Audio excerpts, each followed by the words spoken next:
Hello students, मैं अतुल कुमार फिर से एक बार आज हम लोग थेल्स प्रमेय के बारे में देखेंगे।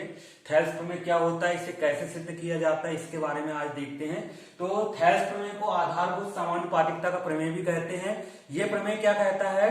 थेल्स प्रमेय कहता है कि एक त्रिभुज में एक भुजा के समांतर अन्य दो भुजाओं को भिन्न भिन्न बिंदुओं पर प्रच्छेद करने के लिए एक रेखा खींची जाए तो ये दोनों भुजाएं एक ही अनुपात में विभाजित होती हैं।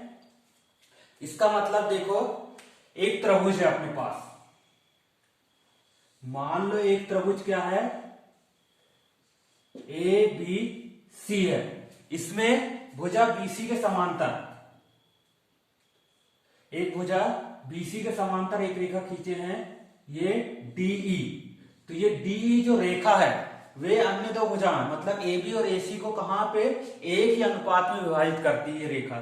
तो इसका स्टेटमेंट देख लेते हैं एक बार और। थेल्स प्रमेय, जिसको आधारभूत समानुपातिकता का प्रमेय भी कहते हैं, तो यदि किसी त्रिभुज में एक भुजा के समांतर अन्य दो भुजाओं को भिन्न भिन्न बिंदुओं पर प्रच्छेद करने के लिए एक रेखा खींची जाए तो ये अन्य दो भुजाएं एक ही अनुपात में कैसी होती हैं, विभाजित होती हैं। अब इसका प्रूफ देख लेते हैं, कैसे प्रूफ करेंगे। तो सबसे पहले अपने पास क्या दिया है, एक त्रिभुज एबीसी दिया है, उसमें बीसी के समांतर कौन सी रेखा खींची है अपन ने, डी, जो अपने को एबी और एसी को कहां पे प्रच्छेद कर रही है, बिंदु डी और ई में। तो इन्हीं चीजों को लिखेंगे। सबसे पहले हल दिया है हमें, तो यहां पे हल दिया है किसमें, त्रिभुज एबीसी में। यहां लिख देते हैं त्रिभुज ए बी सी में किसके समांतर रेखा खींचे हैं, भुजा बीसी के। तो भुजा बीसी के समांतर, भुजा बीसी के समांतर खींची गई रेखा,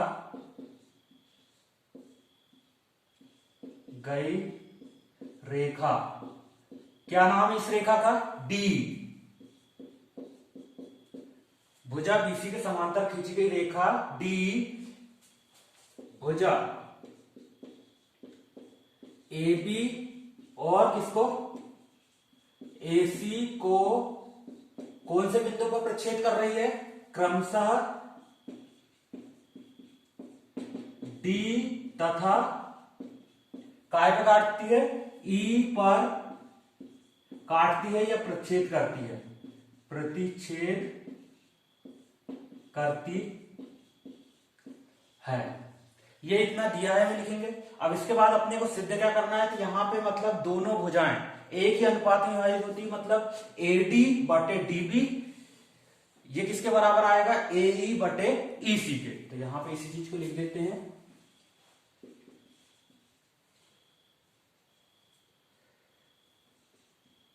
सिद्ध करना है, क्या सिद्ध करना है, एडी बटे डीबी इनका अनुपात और दूसरी भुजा में एई बटे ईसी के अनुपात के बराबर हो यहां पे। अब यहां पे रचना करना पड़ेगा। रचना में क्या करेंगे, सबसे पहले बी से किसको मिलाएंगे, ई को मिलाया, फिर उसके बाद सी से किसको मिलाएंगे, डी को। तो यहां इन दोनों को मिला लेते हैं। फिर यहां पे ए बी भुजा पे एक लंब खींचेंगे, क्या है, ए बी भुजा में एक लंब खींचे ई है,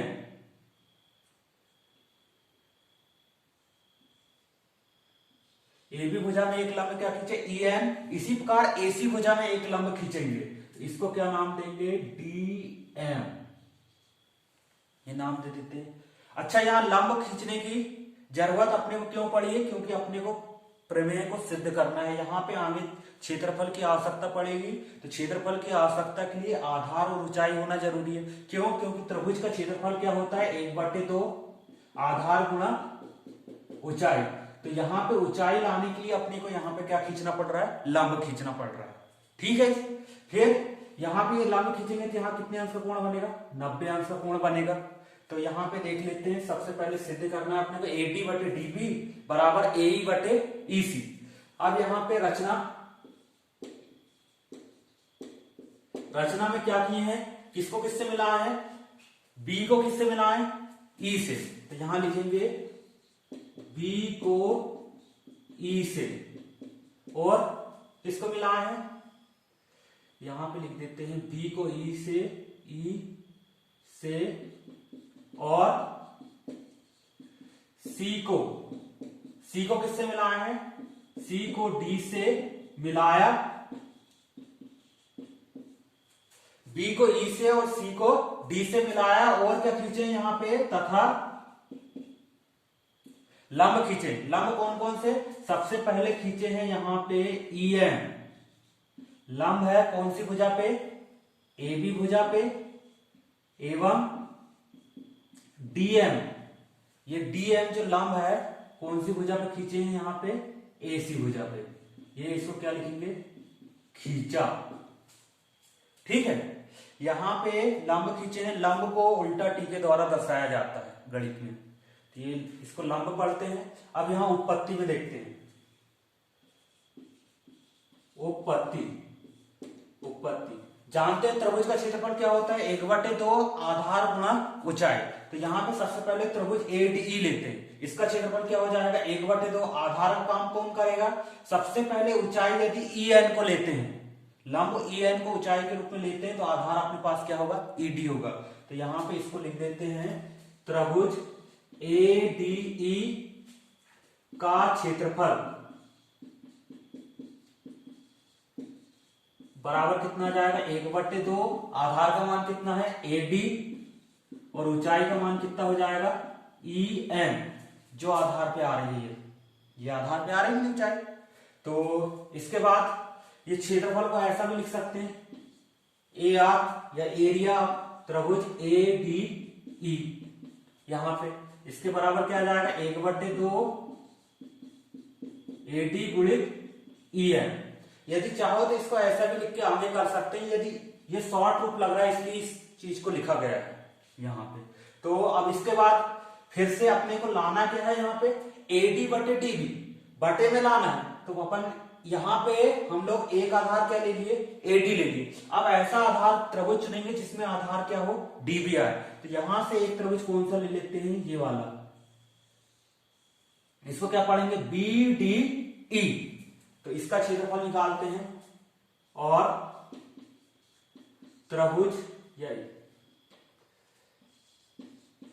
एरिया ऑफ त्रिभुज क्या, बी डी ई, इसका क्षेत्रफल क्या हो जाएगा, इसका क्षेत्रफल 1/2, आधार क्या लेना है यहाँ पे डीबी, इसको लेंगे, और ऊंचाई क्या, ऊंचाई सेम रहेगी ई एन। तो यहां पे इसको ले लिए डीबी गुणित कितना आ जाएगा ई एन। अब चूंकि अपने को लाना यहाँ बटे में है, यहाँ पे इसको बटे में लाना है, इसलिए दोनों का क्या कर देंगे, यहाँ पे भाग दे देंगे, यहाँ पे बटे में लिख लेंगे। तो यहाँ पे आ जाएगा ये एरिया ऑफ त्रिभुज ए डी ई, इसके बटे क्या आ जाएगा, ये इसको सब लिख देते हैं यहाँ बी डी ई, यहाँ बटे में लिख दिए, तो ये राशि में बटे में आ जाएंगे, यहाँ पे 1/2 गुणित ए डी गुणित कितना हो जाएगा ई एन, ये आ गया, इसको लिख दिया। अब इसको नीचे इसको लिख देते हैं बटे में 1/2 गुणित डीबी गुणित ई एन।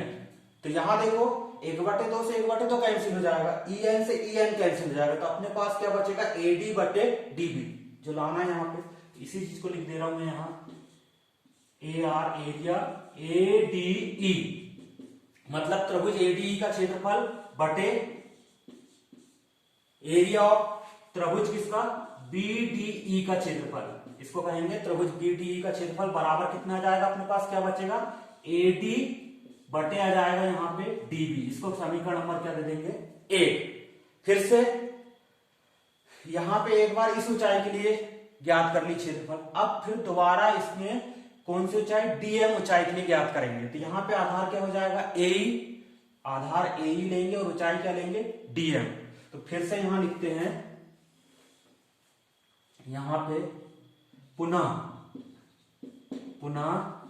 किसका क्षेत्रफल, त्रिभुज एडीई का क्षेत्रफल, एडीई का क्षेत्रफल। तो यहां पे क्या आ जाएगा, बराबर 1/2, आधार क्या लेना है अपने को, ए क्यों ले रहा है, तो यहां पे लाना है अपने को इसके ए बटे ईसी, तो एक बार आधार क्या लेंगे ए, और ऊंचाई क्या लेना है यहाँ पे डी एम, ये ले लिए। फिर से अब एक बार आधार वैसा त्रिभुज लेंगे जिसमें आधार क्या हो, ईसी हो। तो कौन सा त्रिभुज, इस त्रिभुज का नाम क्या है, CDE, या इसी को पढ़ सकते हैं DEC। तो यहां पे लिख देता हूं त्रिभुज, क्या पढ़ना है इसको, DEC या TCE, जो कुछ कहना चाहो, DEC। इसका क्षेत्रफल क्या हो जाएगा, 1/2, आधार फिर से यहां पे EC हो जाएगा, और ऊंचाई क्या हो जाएगी यहाँ पे, DM। ऊंचाई इस बार क्या लेना है अपने को, DM, जो आधार पे आए ऊंचाई, मतलब जिसका निचला सिरा कहां पे आना चाहिए, आधार पे आना चाहिए, तो ये इसमें आया। तो ये हो गया।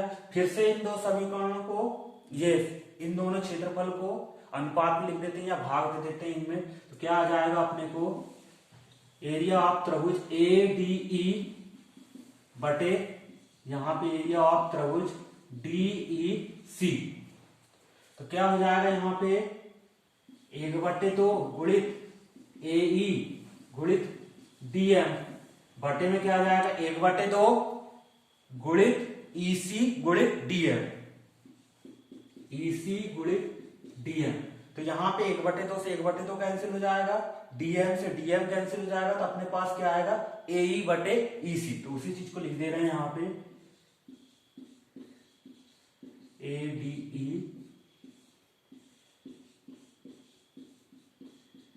DEC बराबर AE बटे आ जाएगा EC। इसको समीकरण नंबर क्या दे देते हैं, 2। फिर समीकरण 2, अब जानते हैं हम कि ये दो त्रिभुज जोन से जो भी दो त्रिभुज बन रहे हैं यहाँ पे BDE, और कौन सा बन रहा है, DEC, ये दोनों जो त्रिभुज हैं वो एक ही आधार पे हैं। एक ही आधार मतलब कौन सा, DE आधार है, और समांतर रेखा कौन कौन से, DE और किसके बीच में स्थित है, BC के बीच में स्थित है। तो उसी चीज को लिख रहे हैं, इसलिए इन दोनों त्रिभुजों का क्या बराबर होगा, क्षेत्रफल बराबर हो जाएगा अपने पास। तो यहां उस चीज को लिख दे रहे हैं, चूंकि त्रिभुज कौन कौन से, सबसे पहले त्रिभुज BDE तथा त्रिभुज DEC एक ही आधार, उस आधार का क्या नाम है, उस आधार का नाम है D, तथा समांतर रेखा तथा समांतर रेखाएं, कौन कौन से समांतर रेखाएं, DE तथा BC के बीच बने, क्या है ये, बने त्रिभुज है। त्रिभुज है इसलिए इन दोनों का क्षेत्रफल बराबर हो जाएगा। तो यहां पे लिख सकते हैं एरिया ऑफ त्रिभुज BDE बराबर हो जाएगा किसके, त्रिभुज DEC के। इसको समीकरण नंबर क्या दे देंगे, 3। यहां पे इन दोनों त्रिभुजों के क्या बराबर हो जाएगा, क्षेत्रफल बराबर हो जाएगा। फिर समीकरण 1 और 2 से, यहां पे ऊपर में दोनों में सेम राशि, नीचे में लेकिन ये दोनों त्रिभुजों का क्षेत्रफल, दोनों त्रिभुज अलग अलग है, और यहां समीकरण 3 से क्या मिल रहा है, दोनों त्रिभुजों के क्षेत्रफल बराबर है। तो समीकरण 1, 2, 3 से क्या लिख सकते हैं हम, समीकरण 1, 2 और कितने से, 3 से क्या आ जाएगा अपने पास, AD बटे DB बराबर हो जाएगा AE बटे EC। यही सिद्ध करना था अपने को, यहां पे यही चीज लाना था, यही प्रूव हो गया। इस प्रमेय को एक बार और देख लेते हैं। थेल्स प्रमेय क्या कह रहा है, जिसको आधारभूत समानुपातिकता का प्रमेय भी कहते हैं। एक त्रिभुज में एक भुजा के समांतर, मान लो BC भुजा के समांतर कौन सी रेखा खींचे हैं, D। तो ये जो रेखा है अन्य दो भुजाओं को एक ही अनुपात में काटती है, या ये दो भुजाएं एक ही अनुपात में क्या होती हैं, विभाजित होती हैं। तो मतलब AD बटे DB का अनुपात और AE बटे EC का अनुपात क्या आना चाहिए अपने पास, बराबर आना चाहिए। उसी चीज को लिखे हैं यहाँ पे, दिया है त्रिभुज ABC में भुजा बीसी के समांतर खींची गई रेखा क्या है? डीई है। डीई है जो भुजा AB और AC को कहां कहां क्रमशः D तथा E पर काटती है या प्रच्छेद करती है। सिद्ध क्या करना है अपने को? AD बटे DB बराबर AE बटे EC, ये सिद्ध करना है। रचना क्या की है? B को E से, ये बिंदु P को E से मिला है और C को किससे मिला है? D को। और यहाँ पे लंब खींचे हैं, AB भुजा पे कौन सा लंब खींचे? EN, और AC भुजा पे कौन सा लंब खींचे हैं? यहाँ पे DM। ये चीज की है रचना में, तो इस चीज को लिख दिए हैं यहाँ पे। फिर उत्पत्ति में सबसे पहले त्रिभुज ADE का क्षेत्रफल ज्ञात करते हैं, तो ADE इसका आधार यहाँ ये लेते हैं। AD आधार लेंगे तो 1/2 AD गुणित क्या आ जाएगा? ऊंचाई का मान EN होगा यहाँ पे आधार AD लेने पे, तो उसी चीज को लिखे हैं यहाँ पे। फिर इसको क्षेत्रफल को ऐसा हम लिख के शॉर्ट रूप में इस प्रकार लिख सकते हैं, तो यहाँ पे ये आ गए से। फिर यहाँ पे अब अपने को अगले बार आधार कौन सा लेना है? DB लेना है। DB आधार लेंगे, उसके लिए ऊंचाई काम कौन करेगा? EN करेगा। तो यहाँ पे त्रिभुज किसका? BDE का क्षेत्रफल बराबर आ जाएगा यहाँ पे ये 1/2 आधार होगा DB और ऊंचाई क्या होगी? EN। तो दोनों का फिर अनुपात में यहाँ भाग दे देते हैं यहाँ पे, क्योंकि यहाँ बटे में लाना है अपने को। तो यहाँ पे आ जाएगा सेम, यहाँ पे इन दोनों को भाग दे दिए, तो 1/2 से 1/2 कैंसिल हो गया, EN से EN कैंसिल हो गया। तो क्या बचेगा हमारे पास? AD बटे कितना बचेगा? DB। इसको समीकरण नंबर क्या दे दिए? 1। इसी प्रकार सेम अब यहाँ पे दूसरे आधार के लिए करेंगे। यहाँ पे आधार क्या लेंगे? AE लेंगे एक बार, और दूसरी बार क्या लेंगे? EC। तो यहाँ AE आधार के लिए ऊंचाई काम कौन करेगा? DM। तो यहाँ लिखेंगे एरिया ऑफ त्रिभुज ADE, अर्थात त्रिभुज ADE का क्षेत्रफल क्या होगा? 1/2 गुणित AE गुणित DM। वैसे त्रिभुज DEC लेंगे जिसका आधार EC हो, मतलब ये DEC लेंगे, इसका क्षेत्रफल किसके बराबर होगा? 1/2 EC गुणित DM। तो यहाँ फिर से दोनों का अनुपात निकालेंगे, मतलब भाग देंगे एक प्रकार से, बटे में लिखेंगे, बराबर कितना आ जाएगा? ये इनको लिख दिए। तो सेम 1/2 से 1/2 कैंसिल, DM से DM कैंसिल, अपने पास कितना बचेगा? AE बटे EC। इसका समीकरण नंबर क्या दे देंगे? 2। अब जानते हैं हम कि त्रिभुज BDE और DEC ये दोनों जो त्रिभुज हैं एक ही आधार D तथा समांतर रेखा कौन कौन सी? DE और BC के बीच बने त्रिभुज है, इसलिए दोनों त्रिभुजों का क्या बराबर होगा? क्षेत्रफल बराबर होगा। तो उसी चीज को लिखते हैं, ये त्रिभुजों का दोनों का क्षेत्रफल बराबर है, इसको समीकरण नंबर 3। समीकरण 1, 2, 3 से क्या लिख सकते हैं? AD बटे DB बराबर AE बटे EC। तो ये थेल्स प्रमेय है। तो ये क्लास अच्छी लगी तो इसे लाइक और शेयर कीजिए स्टूडेंट्स, और मेरे चैनल को सब्सक्राइब कीजिए। धन्यवाद।